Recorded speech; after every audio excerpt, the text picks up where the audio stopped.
that was so fun, and I hope it's helpful. We just recorded a panel discussion answering a bunch of questions that we hear clients asking and people just generally talking about Las Vegas real estate. Politics are local, and so is real estate.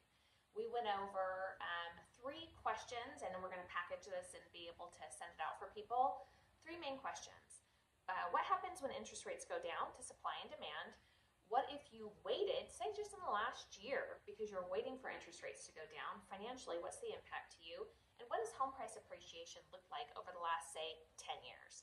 Supply and demand, right now. Las Vegas, our inventory is low, like the rest of the nation, but I think we're a bit tighter. So non-luxury is defined as under $1 million. We're sitting at 2 months of inventory.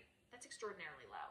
And luxury, over $1 million, we're sitting at 5 months. Again, not as low, but still low. Interesting by comparison, because I believe around the holidays of last year we had 8 months of inventory, and then this market has just taken off again, and month over month that inventory has been absorbed.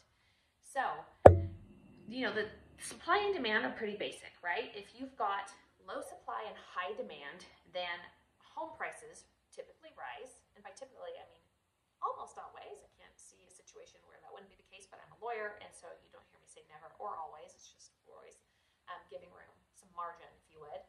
And right now, I'm having multiple offers on the majority of my listings. So every seller is different in how they want to strategize their home sale. So we give them information and then they make choices.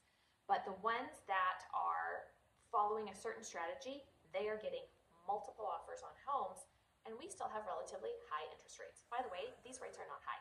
These rates are normal, and the rates before were artificially low, and barring something completely bizarre we all have to move off of, I remember when interest rates were. It was a short period of time, but our memories are very short.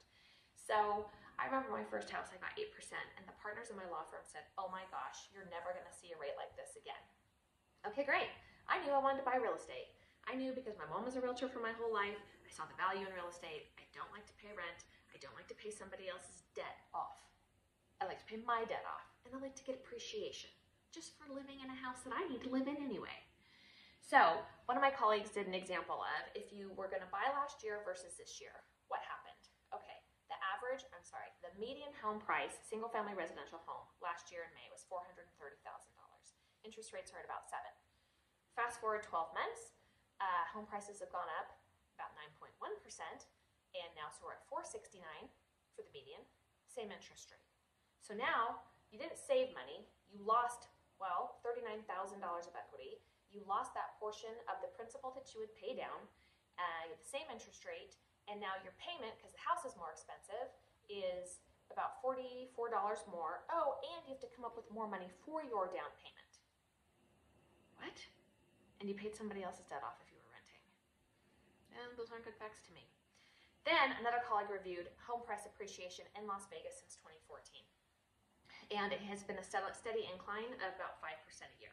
Yes, we've had more and we've had a little bit less, but you're looking at 5% a year.